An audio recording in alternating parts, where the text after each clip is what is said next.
Hello, guests. You're listening to Catalyst Talks, conversations with change agents, outliers, superheroes, and truly conscious leaders modeling what it is to be an unstoppable force for good in this world. What lit these catalysts on fire to do their work, and what nuggets of wisdom can they share with a world literally on fire? This podcast is for you who cares deeply and seeks to catalyze the world. I'm your host, stephanietrager. I'm a catalyst coach to superstar change agents in business, leadership, and life, founder of Intentional Paradigms and also Traeger Law, the conscious contracts firm, helping thought leaders scale and protect their creative genius. The whole idea of Catalyst Talks and these conversations is to understand how these leaders have approached being on the leading edge of their craft.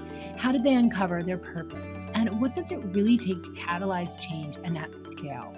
Please subscribe to our podcast and help us grow. We're aiming to reach 1 million people at least in 2020. Let's wake up the world together. My guest today is David Katz. He's the founder and CEO of the Plastic Bank.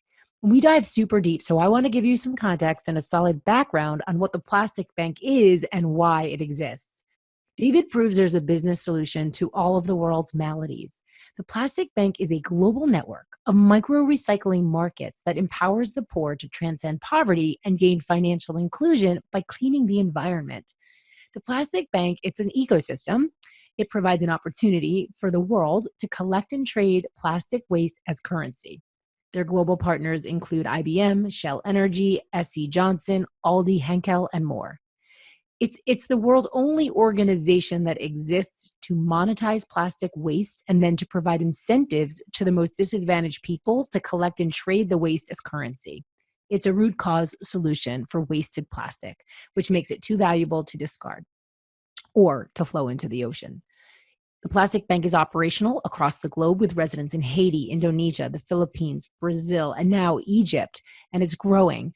They can collect plastic from their environment, bring it to their local plastic bank branch, of which there are multiple locations in each of these countries, in exchange for money, fresh food, clean water, cellular service, cooking oil, or even school tuition for their children. Plastic is then recycled and turned into raw material feedstock called social plastic, which can be purchased by manufacturers to produce more environmentally and socially ethical products. So in order to amplify the scalability of the Plastic Bank transactions, they've partnered with IBM to develop their blockchain technology platform, allowing transactions on any mobile device. It's brilliant. It's working. They have now collected more than 365 million plastic bottles. They've had over 5,000 active collectors and are improving livelihoods in coastal communities around the world. David is the recipient of countless awards. He's been featured in hundreds of international news articles from Forbes, Time Magazine, Fast Company, Bloomberg, Business Week, National Geographic. He's also one of the most unique people I have ever met, and his humanitarian work has earned him international recognition. Now, before we dive into this mind-blowing and literally soul-expanding conversation, I'm going to pause for a public service announcement. Do you consider yourself a maverick, rebel, seeker, outlier, change agent, wild leader? Are you on a path of exploration, higher purpose, and positive impact? If you're an adventurous soul that enjoys off-the-beaten-path experiences or a seeker of solutions to our world's greatest challenges, you are invited to join me and Danielle Cooperman on a journey of a lifetime, tapping into our higher purpose with the people of the Andes and the Amazon. If you're called to deeper wisdom, deeper knowing, pristine wild nature, yet comfortable accommodations, and an epic adventure with two guides experienced in the place, the journey, and the soul, then join us as we visit sacred waterfalls, spend time with our Ashua shaman, swim in pure river water with pink dolphins, hike near the trails near our stunning, comfortable jungle lodge, then travel up to the mountains and soak in hot springs in the high Andes, all while our deepest transformation unfolds. Danielle and I have a combined 50 plus years of wisdom seeking and learning with indigenous communities. Danielle is from Ecuador. We invite you to join an intimate group of explorers dreaming a new world into being. Join us as we expand beyond where you've gone before. If this message speaks to you, you can visit higherpurposelegacy.com to find out all the details. The journey is August 21st to August 31st, 2020 in Ecuador. And you can message me at that website as well, higherpurposelegacy.com, and ask any questions. We're going to the highest potent frequency vortex on the planet, and it's safe, divine, and totally curated. All the details are handled for you to come home to yourself. Imagine then what you can do for the world. So, David, who are you? Wow, who am I? It's an esoteric question a little bit, Stephanie, but certainly my role as I live purposely now as CEO and founder of the Plastic Bank, and who I am is really just a regular guy trying to do something bigger than my current self. And I think my answer to your question is that I'm someone who's becoming and continuing to challenge self to become bigger and in greater contribution. Yeah, and we're going to get into the plastic bank in a moment, but I'm really curious about, I see what you're creating in the world. It's marvelous. It is something to marvel at, and at the same time, you're at the leading edge of your craft. And I'm curious what you consider your craft. I don't think there could be anything other than speaking reality. I think the craft is to use my words to create a realm of possibility for the rest of the world to step into. My craft is wordsmithing Mm. and powerfully speaking and giving energy. That's really the craft. Mm.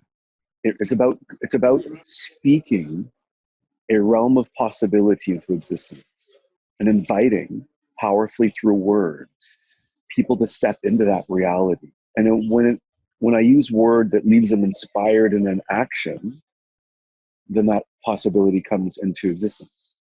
Mm. So you are a creator. By speaking that word, somehow you created something huge called the Plastic Bank. And I would love for you to share and explain from your words what that is. There is a variety of ways to express it to the world. I always gravitate towards exemplifying it as a chain of stores for the ultra poor, those in the frontier markets, the emerging markets, where everything is available to be purchased using plastic garbage. Stores where anything can be purchased using the garbage under your feet.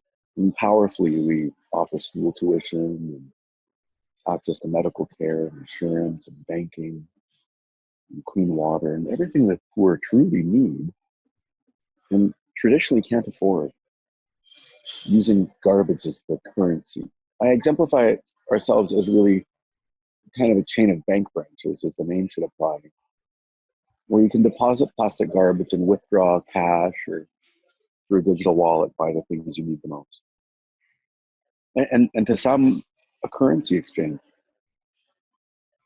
Input, plastic, output, whatever you choose. Well, so you explain it so simply, like it's just this, this thing, these chain of stores, but really, right? Right? It's this huge, epic Yeah, it ecosystem that you've is. Yeah, created, co-created, yeah, and yeah. rippled into the universe of impact. And so, when you had the idea, when you first had the idea, I want to know about that moment. Was the whole vision there? Was it I want to end ocean plastic? Was it I want to end poverty? Was it what was it? I want to create a currency out of plastic. What was that first spark, the first idea?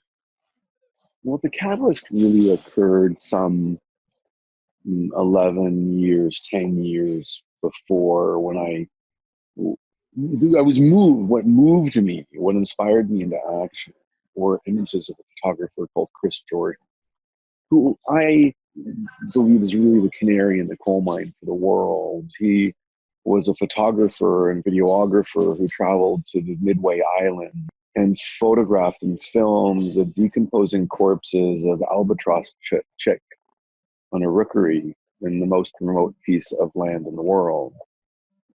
And tens and tens of thousands of decomposing corpses of chicks, their bellies filled with plastic, the starving full, so full, unable to take in real nutrients. I'd always been on a journey of life that has always taken me to the ocean's edge.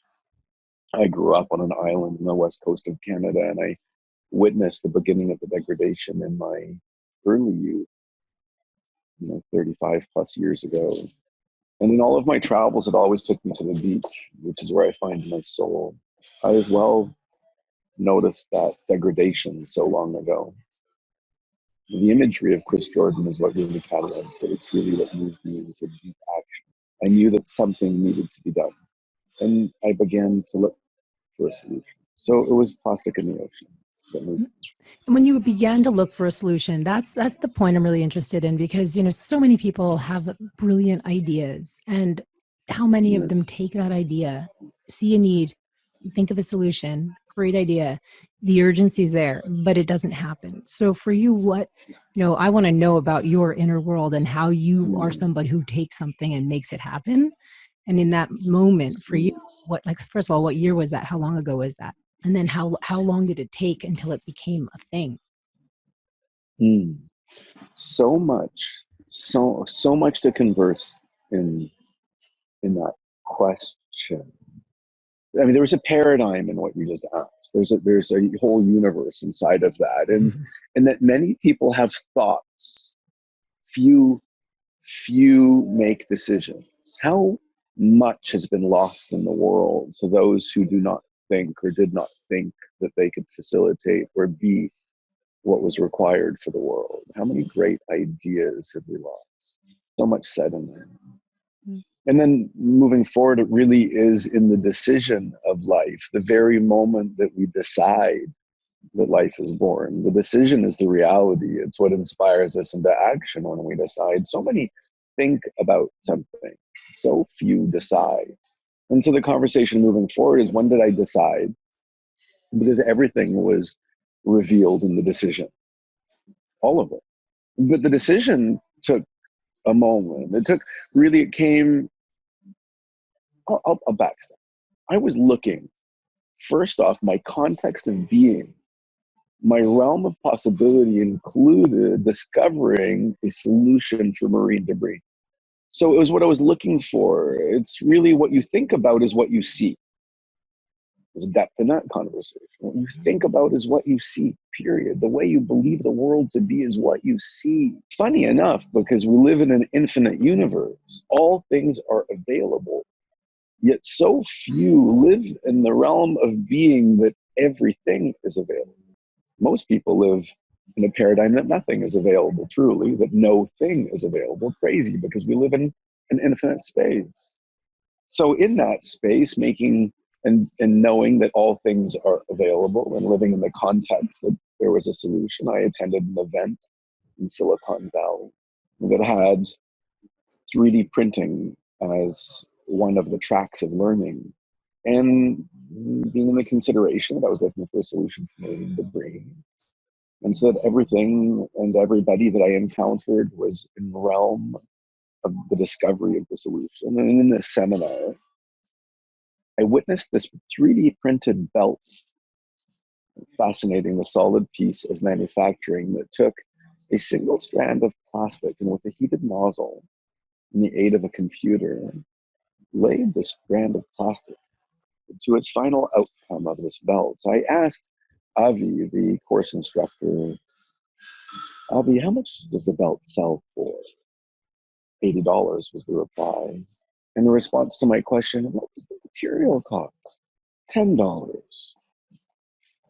And in that moment was the birth of the plastic bank.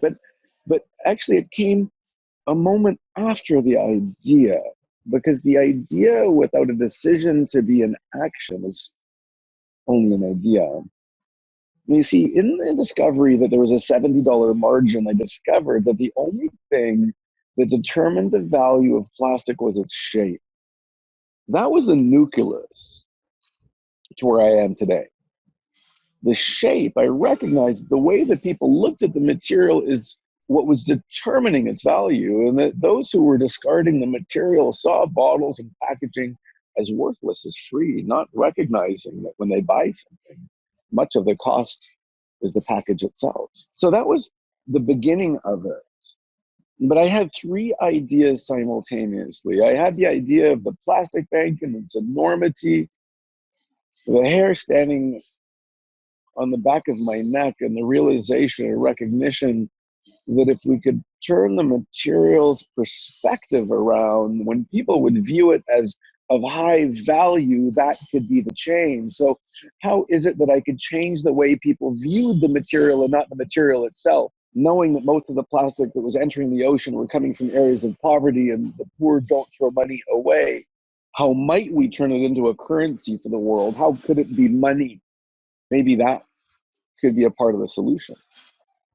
Because that was powerful and overwhelming, and all of the ideas that flowed next to it. The second thought that came to me was, wow, how big, what an enormous project, a Goliath, if you will,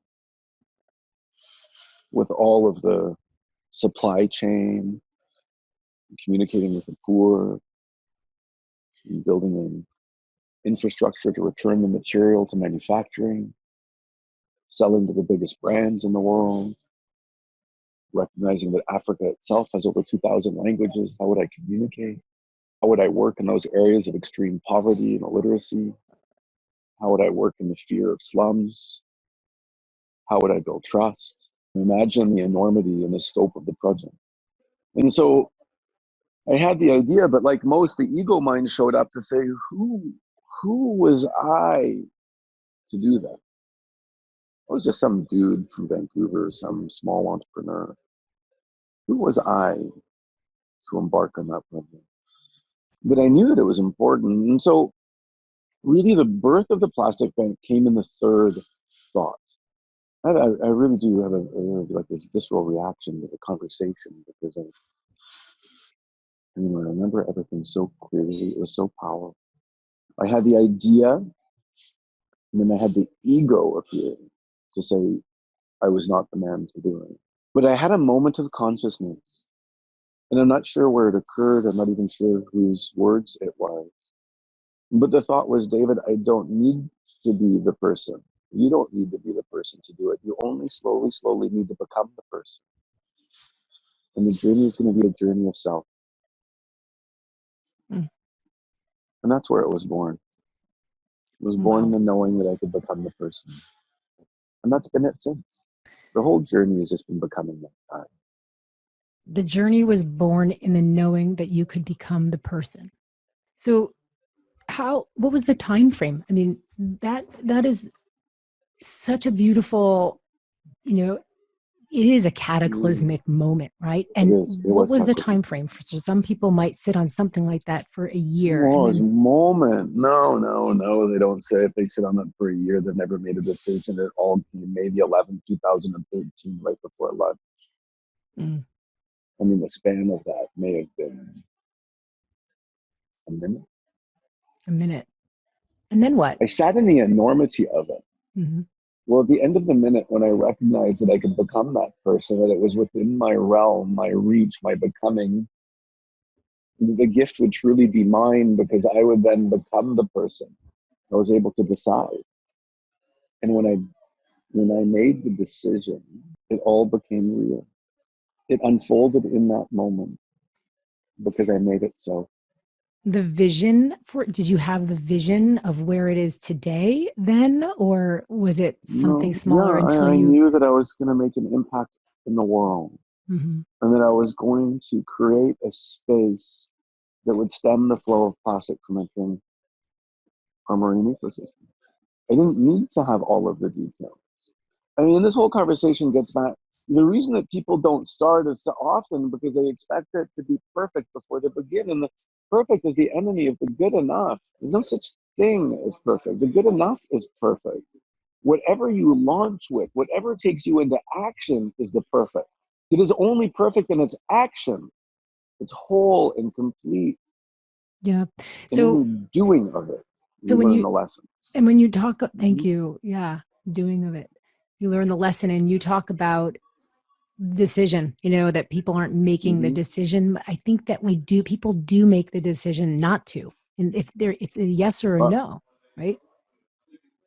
I don't know. I think if they make a decision of no, they're powerful as well because they've made a decision of no. I think that most people sit in the liking of it, the thinking of it, the thought of it. When it is this way, when the day is brown, then I will. when the stars align, when I have enough money, when they keep it in their mind thinking of what may be, never actually deciding. If they said no, they'd be powerful in their life. That'd be a decision. Most don't make it. They don't know that they're kind of making a decision, but they're not powerful. It's in the decision. It doesn't matter. It doesn't have to have a reason. You can just be one way. So were you always this way? Were you that 12-year-old who had two businesses? Were you that kid, that entrepreneur since birth? Were you always making decisions? When did this worldview take root? Yeah. The worldview occurred for me in enslavement. In my childhood, my parents were immigrants and entrepreneurs, and from my youth, from I guess 12. Grade 5. How old are you in grade 5? Because every day beginning in grade 5 after school, I'd have to hop on the bus and I would go downtown and I would work with my parents until they finished their shifts. And I would do whatever I needed to do there, and then we'd all come home together. And weekends, I would have to work as well. And my dad was crazy. He was like a hobby farmer as well. He even had 60 acre of land with cattle and would mill wood. And I was labor. I was slave labor. And in my youth, I just wanted to be free. I wanted to free myself from the enslavement of others. Servitude. No matter what the price was going to be, I was going to do it on my own. I was going to wait for someone else to give me my freedom. No matter how hard it was going to be, I was going to be free. So talk about that freedom now, because you are somebody who travels the world. You are, really at the leading edge of solutions. So much fun. I know. It's so great. It's so amazing. I'm so blessed. So beautiful. It's so beautiful. Last week I was in Indonesia. We were in Bali with our global summit. We had all of our team members from around the world come to Bali, where we, got to tour the few hundred locations we have there, and then be in the creation of this next year and next quarter's deliverables, and we get to really execute on the business, bring everyone together, and really be in the beautiful full expression of love and seeing of each other. It was remarkable. It was huge, back-to-back, packed 8 days of just learning and growth. And then from there, we went to Jakarta, working with a new relationship with a company called Gojek. They're like the Uber of Asia. They're a remarkable company who, we're doing this beautiful integration so their drivers will transport our material powerful. And from there, I came to London. I'm here now. I was with Goldman Sachs, one of the wealthiest banks in the world. Or they'd like to take our company public, being with them and the COO and speaking to their, some 30,000 plus staff. And tomorrow I'm on my way to a global car manufacturer just out of Munich. And on Friday I'm in Cairo as we begin implementation within Egypt, affecting the Nile and bringing the plastic bank ecosystem to the 100 million people in Egypt and the 275 million people that live along the banks of the Nile River. And then from there I go to the Caribbean, where I'm been invited to speak. It's a remarkable life. You just dropped a bunch of things I'd love to unpack. There's so much in there. Right. IPO? I don't know. I'm not inspired by that. A big private bank is inspired by that because they see what we're doing. We build supply chain. We're really killing it in the world. We have the biggest companies in the world are our customers. And that's a feat on its own. Who did we need to become so that the great corporates of the world, how did we need to de-risk it for them? That's been much of the journey as well. Just in the conversation of having corporates as our customers that's something to unpack on its own. But we're returning huge volumes of material. We're transacting now digitally. There's a blockchain banking application inside of it that gives credit rating, and debt service ratio and all these other beautiful, powerful things for the poor, more so than any other platform, because we actually exhibit the person's ability to create value in the world and all of that. And so there's banking and financial inclusion and all of those tools. And if I can create an organization that is truly by the public, for the public, and its return is equated in the impact that it provides for humanity, and if that's what a public company looks like in the end, then I'm all in. But doing something so that just a handful benefit is not my way of being. When it's truly a win for the world, then I'll be in the consideration of it. I love that. I love that. I mean, what the plastic bank is, and we haven't, really unpacked. So there's so much to it. It's like it's from here, because I don't know, right? I don't know. All I know is what I know, and don't know what I don't know. But from here, trying to figure it out, it's like, well, it's this business. It's a model of circular economy. It's blockchain. It's banking. It's like real legacy impact. It's modeling purpose and profit and everything, all of the buzzwords, right? All of the buzzwords of business solutions to our world's greatest challenges. You cover every SDG, every UN Sustainable Development Goal is covered. Yeah, it is. Yeah, it is. They're all covered in that. There's a few things unpack in that. I think if anyone's listening, they should know the SDGs are in order. They're in order. Number one being end poverty. There's so many other ones cannot be solved if we don't end poverty. We have to be focused on ending poverty, and that's maybe part of our gift. Is that we focus on, that is predominantly what's occurring. The unfolding of it is when we solve the poverty, when we make this money for the world, people don't throw money away. And when they can use money to better their lives and have a better future and understand now that they're unlimited in the world, the masters of their own destiny, and have a sense of freedom about themselves, they now have the ability to give back to society. And of course, when there's more money and it provides an opportunity for children to go to school and everything, it's untold. But I think the bigger idea here is that it truly is a win-win or no deal gift. Conscious capitalism movement has this idea of win to the sixth power. Win, win, win, win, win, win. We're win to the 100th power. Even the plastic wins. It becomes new again. Everybody wins in this. Everything wins in it. And we all win more powerfully together when we each win. The more powerfully I can have the brand win, the more the ocean will win. The more I can make the ocean win, the more consumers and the brands win. The more I focus on having collaboration that creates a win for the third party, the more we all win. It's I think powerfully regenerative, and I think that's a conversation for the world. Is that we have to move from this fallacy of sustainability. Mm-hmm. We're beyond sustainability. How with such a thin veil. We'll do less damage this year than last year. Yeah, what about the last few hundred years of damage on the earth? We have to be in a regenerative society, regenerative economy, regenerative business models, regenerative relationships. When our doing together creates positive impact and repairs and regenerates. That's back into abundance itself. That's in touch with the infinite. When I'm regenerating, when I'm creating a space for the world to actually be in the creation of more.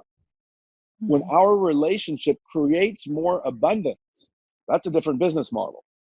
And that will be the one that prevails. We've seen what traditional capitalism has returned. And wealth for the few at the expense of all other life must and will end. Yes. Amen. Amen to that. Yes.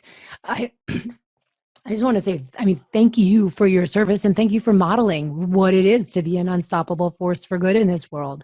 And truth, to me, truth really is the real excellence. And you're a humble guy. You're a humble guy, but you're also a truth teller. Yeah. Right. So framing the conversation in that we all have to do something. Here's the problem, without having a solution is makes people feel bad. Have a solution. Right. Yeah. That's it's divisive as well. Mm-hmm. It's divisive to be the crier. Divisive. It doesn't. We have to unite, unify, bring power to, see, enliven, give. And it's sad that climate change is so divisive. Yes. It's sad that Greta is so divisive. The ocean though is really unifying. No one is in denial of what's unfolding. Talk about that. Talk about what you just said, Greta being divisive and kind of movements being divisive. What do you mean by that? People don't want to. There's this psychological law of exclusion where we believe it doesn't apply to self, especially when we don't see it. It's like, my home won't get broken into. That occurs to other people. I won't experience a, catastrophic accident in my family. It only happens to others. It's a psychological law of exclusion and self-preservation. Instead of being confronted by someone that says, no, it's going to happen to you, it's hard. And faced with the ego mind. So it's self-preservation. And then so many want to, communicate the underlying actors around Greta. She didn't do it by herself. Who cares? Of course her family's involved. Of course her mother's involved. Of course her grandfather's involved. Of course they're environmentalist activists. Of course they were. Who cares? What do we risk by doing well for the world? It's crazy. Crazy. It's really just this whole, it's this lack of consciousness. It's this attachment to believing that in the future I will have salvation. In the future, I'll have a nicer car and then I'll be happy. In the future, when my stocks return, I'll buy that house I've always waited for. A sense of salvation. And it threatens people's sense of salvation, but there's nothing to be saved from except self. So when you had the idea, right? When you had that moment, you felt the vision, you made the decision. Yeah. Was your sense like, okay, let me unify? Like, was that part of it? Like, I'm going to create this. It's about unifying this vision, unifying people, bringing together a team. Was that, is that just how you operate? It kind of unfolded that way powerfully. I mean, I sat down, I had in that minute or so of awakening, and the decision of it, the power of it, and all the untold forces that came to my aid in the moment of decision. Within 30 minutes, I had the name of the company, so simple, Plastic Bank. And I had the values. What would be our actions? And the number one action is to gather together.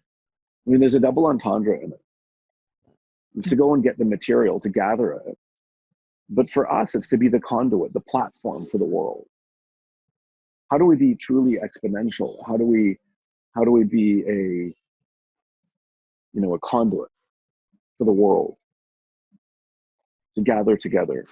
And how do we create the ecosystems that people form on their own that has them gather others? How do we create a movement around it? Gather together. That's the core value of the organization that speaks of the way we, design and create the platform and, have consumers be in action. And then love the verb. People get confused with love and what love is. Love truly is a verb. Love the feeling is the fruit of love the verb. And how am I in action of others for others? I mean, people are conflicted sometimes. There's so many people who are afraid. I'm like, David, why would you deal with like Shell Energy, or why would you deal with a company that owns Monsanto? They're horrible people. Why would you do that? Because we get to redeem, we get to create a space for people to become new again. I get to be in action for them, for the world, to create a space for them to do well, just like I would for the collectors, to see them new again, to see a new way of being for them. Why would it be different between the poor? Wow. So there is an element of non-judgment, a big element of non-judgment, that moves. When you love people, there's no judgment in love. There's no judgment. There's no you should be one way or another way. It's just to love them as they are. There doesn't need to be a reason. You just love. So David, I'm curious about something. Like you have a pretty busy schedule and you're traveling, and Mm-hmm. how do you Mm-hmm. take care of yourself? How do you love yourself in when you're in the flow? Mm-hmm. Mm-hmm. Mm-hmm. Yeah. Meditation certainly, critically important in my life. Critically important. It's really, it's the only. It's the maybe there are others, but for me, it's what really connects me into the very present moment, the only unfolding thing that ever can exist, or will exist, or has ever existed. Meditation brings me into the space of the unlimited infinite, not attached to something in the future or what was. And this beautiful woman in my life, Taylor, is a yoga instructor as well, and she's always such a beautiful advocate for my health and my nutrition and my hydration and exercise, of course, and and maintaining an almost no meat diet, and and sleep is the elusive one, because as I travel time zones, it's really difficult. Mm-hmm. And trying to be committed to that, that's hard, especially hotel to hotel and schedule and everything else. So, but between all of that, there's always something there that centers me. So your work feeds you. Yeah, And its purpose is not work. that's right. FYI, like I don't work at Busted. all. I'm having so much Busted. fun. Right? Totally. Right. So it's like, what? Like, when would you ever not, like, when you have purpose, when you are soulful, when would you not want to be soulful? Like, what? Am I going to take a break over the weekend to have less or be less than what I am? But what? Never. Are you kidding me? That's all I want to be doing. This is it. There's no weekend, no weekday. There's no work hour. It's life. This is the journey and the joy of the unfolding. So remarkable. So Wow. I yeah, want for nothing. and that it's so for a lot of people that is it sounds good. It feels so inaccessible to a lot of people, right? And you've shared so much already about your beliefs in the world, about how you've created this. Well, what would you say to people who feel like that like what does that even feel like? How can I get out of this and into that? What would you tell them? I mean, everything is available. Everything. I mean, we live in oh my goodness, we're on a speck of dust in an infinite universe. We live in an infinite space. Whatever we want is available, and it's infinite. And meditation's been just so important for me. But that's not even meditation, it's the coming to the learning, the awakening to learn that the only thing that can and ever exist is in the very unfolding moment of life. Mm, Anything that ever happened was in the very present moment of life. Anything that ever will happen will only occur in the now as well. There's only right now. And there is a tremendous sense of peace and comfort in that. yeah. Because when there's only now, what are you afraid of? When there's only now, and everything unfolding in front of you is beautiful and powerful. I think what you just said And is there's a lot in that. yeah, and Mm-hmm. especially that just that very moment, people can meditate their whole life on that. What is now? Right? Because Mm-hmm. it's a Mm-hmm. feeling. It's not a knowing. I mean, well, it's both, but Mm-hmm. it is. Okay. You catch it, right? Or you. And so, Mm-hmm. for a lot of Yeah. people, I see get tripped up in that every second, every word out of our mouth is creating the next now, right? So, The ego mind is just so powerful. The ego does not want you to be happy. I mean, part of the journey, part of the lessons of it, the learnings of it was the knowing that I'm not my thoughts. I'm one who hears my thoughts.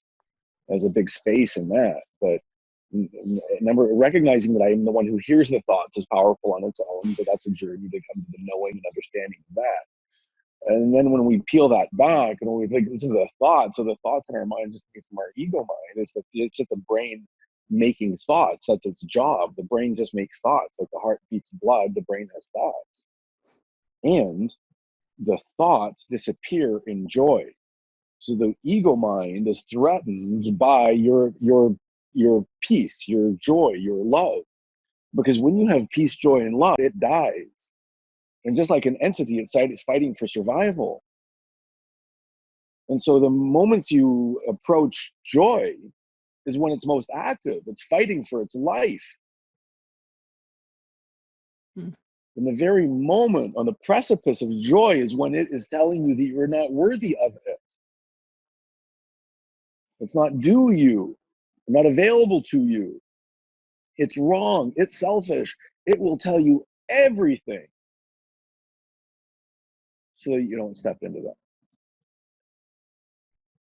And in that very moment, we don't recognize that we are not our thoughts. We think we are our thoughts, so we listen. And we believe it to be true. It's anything but. If it's something that you thought, if it's a thought, it's the last thing that's real. If it's a thought, in its essence of it being a thought, it is unreal. It's a thought. It's taking that in. Yes, a conversation with David Katz is usually going to be deep, and I'm so grateful that that's what I'm holding this space for. So in that place of joy, right? I'm thinking about you. I'm thinking about the Plastic Bank. I'm thinking about this enormous movement you've created, a business movement that you've created. And what was the most joyful moment for the Plastic Bank last year? Ooh, that's really hard. There are so many moments that I have, but the life of the company itself, I couldn't speak for. And I get to witness the end of poverty in people, and that's a remarkable gift. Mm.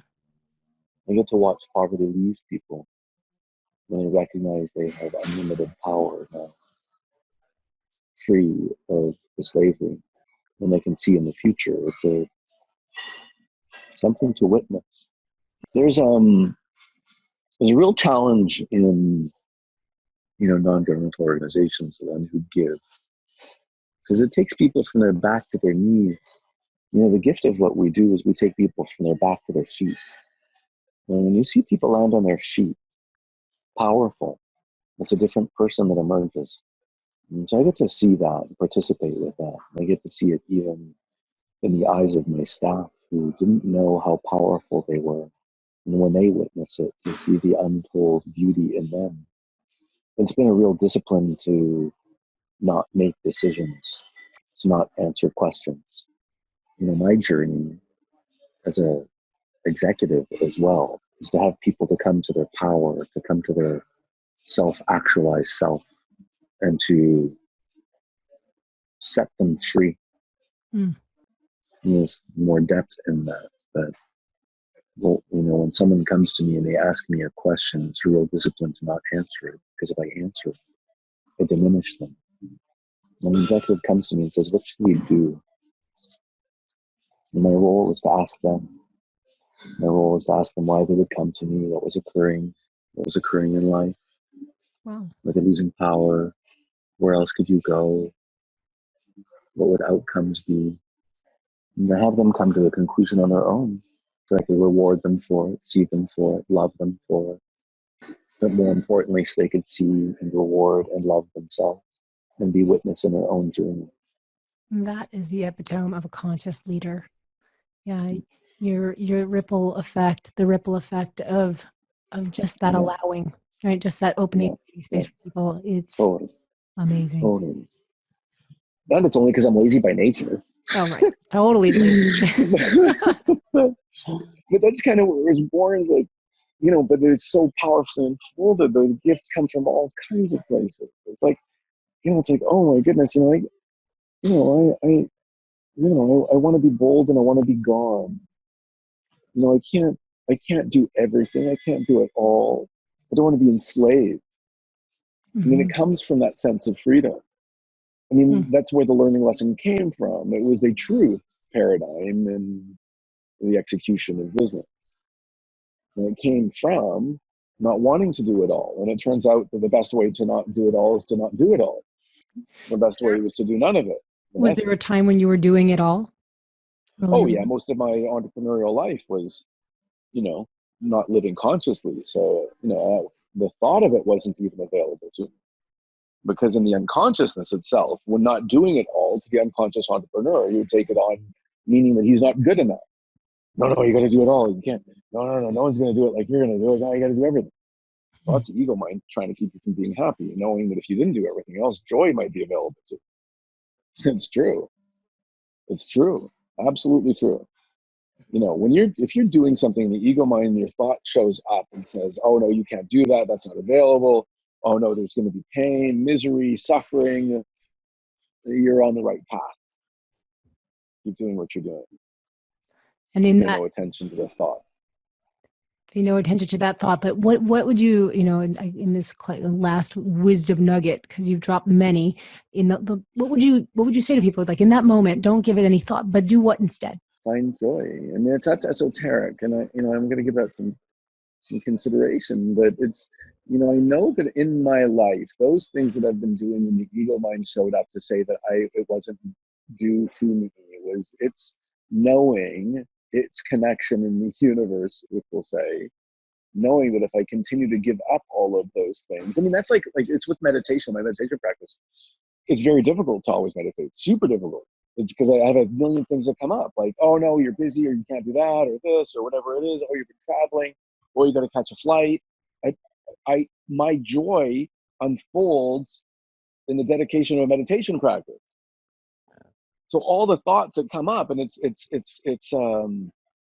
nefarious, is that the word? Like it's kind of evil, Mm-hmm. right? It doesn't tell you outright don't meditate. It just gives me 1,000 reasons not to meditate, because it knows when I meditate, it dies.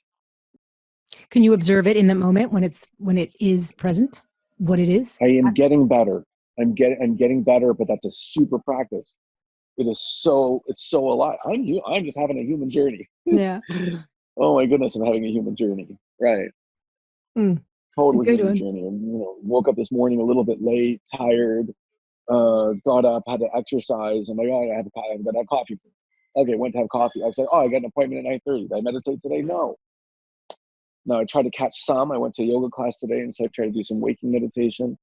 In the shower, I meditate as well. I just be in the presence of the falling water and be there. But, so I continue to bring it in my life. I'll do walking meditation. I'll bring it in. But, oh, my goodness, that's a struggle. Well, you are, for you to share that, thank you, because, right, we're all human, but you're superhuman.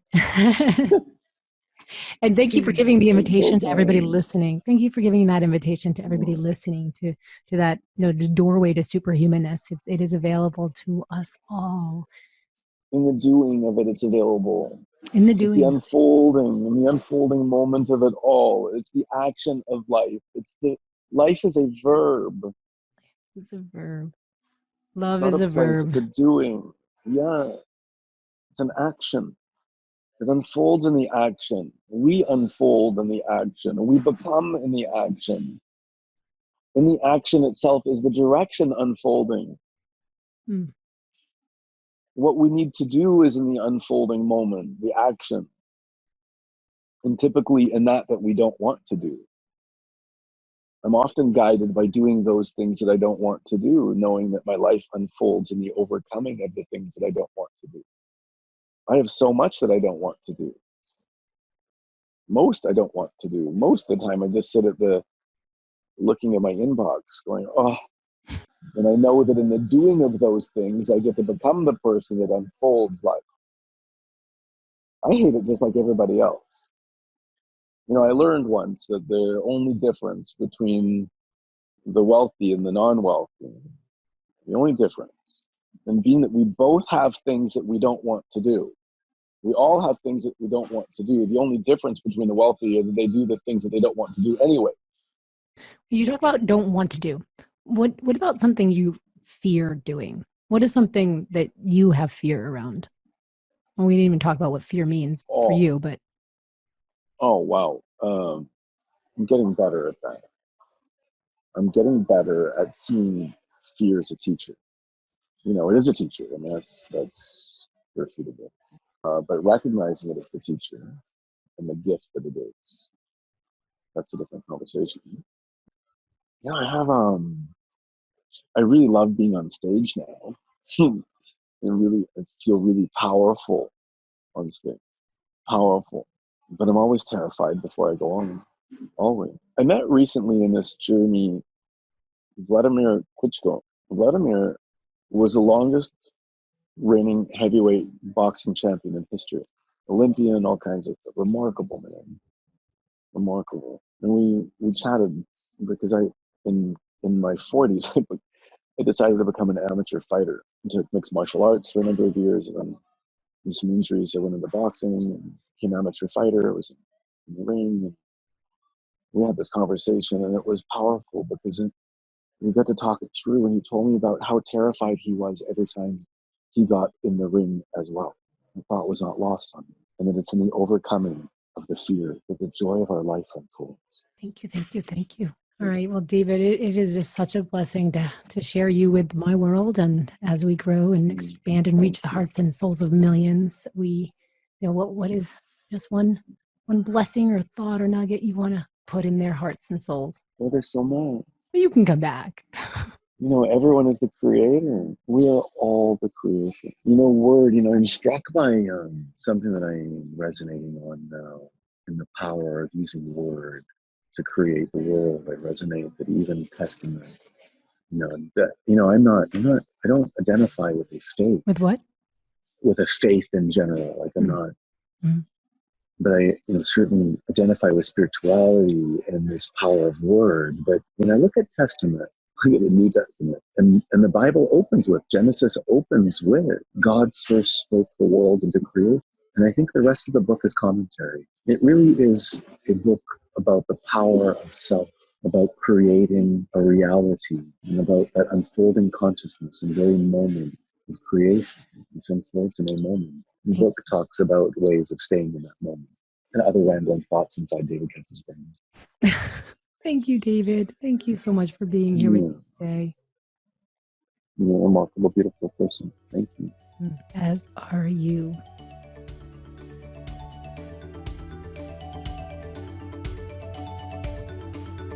Thanks for joining us for this episode of Catalyst Talks. Stay tuned for what's up next, and please subscribe to our podcast wherever you listen. You'll find the links below at catalysttalks.com, and join us to continue the conversation on social media. If you'd like to reach out to me, Stephanie, please send a private message through Facebook, and you can find that link at catalysttalks.com. Your attention here means the world to me, so thank you, thank you, thank you.